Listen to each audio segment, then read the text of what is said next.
তাহলে আমরা আমাদের এই যন্ত্রণাদায়ক শাস্তি আমাদের দুনিয়া সংকীর্ণ করে দেবে আল্লাহ, এবং পরকালের যে শাস্তি চোখ থাকবে না, আমরা সেই যন্ত্রণা থেকে কষ্ট থেকে আমরা নাজাত পাবো।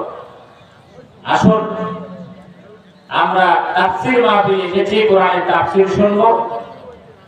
এই শোনার মধ্যে না থেকে আমরা সিদ্ধান্ত নেব আগামী দিনে এই কোরআন অনুযায়ী যাতে আমার দেশটাকে আমরা পরিচালনা করতে পারি, সেই সিদ্ধান্ত নেওয়ার দায়িত্ব হচ্ছে জনগণের। আসুন আমরা সেভাবে সবাই ঐক্যবদ্ধ হই। আলহামদুলিল্লাহ, হতে পারে এবারে আপনারা আমরা আমাদের জীবনে আমরা দেখেও যেতে পারি, আল্লাহ যদি কবুল করে সামনের দিনে হয়তো এই কোরআনের বিজয় হবে ইনশাআল্লাহ। তা হতেই হবে, যেভাবে মাহফিল হয়, যেভাবে মাদ্রাসা প্রতিষ্ঠিত হয়েছে, যেভাবে কোরআনের হাফেজ বের হচ্ছে, কেন হবে না? এত কোরআনের হাফেজ কি রাজনীতির জমানায় ছিল না? লক্ষ কোটি আজকে কোরআনের হাফেজ বাংলাদেশে, লক্ষ লক্ষ আলেম, লক্ষ লক্ষ ইমাম, মুয়াজ্জিন। কেন সে দেশে সৃষ্টিকর্তার বিধান কেন প্রতিষ্ঠিত হবে না? এটা তো শুধু কোনো দলের নয়, কোনো মানুষের নয়, এটা যদি প্রতিষ্ঠিত হয় সবার জন্য কল্যাণ বয়ে আসবে। কি বলেন?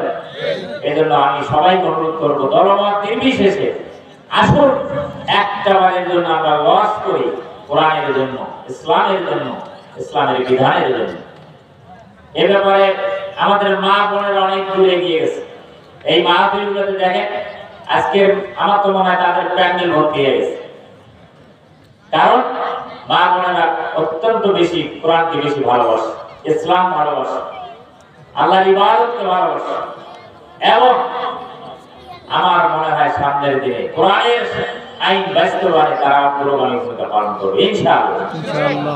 সম্মানিত মা বোনেরা, এজন্য আসুন আমাদেরকে সবাই মিলে সিদ্ধান্ত নিতে হবে আগামী দিনে আমরা আর ঠকতে চাই না, আর লস করতে চাই না। আমরা লস করতে চাই এবার কোরআনের জন্য। আসুন সবাই সেভাবে সচেষ্ট থাকি, সবাই ভালো থাকবেন, সুস্থ থাকবেন। কোরআনের মাহফিলে এসেছেন, আল্লাহ পাক আপনাদের উত্তম জাযা দান করবেন।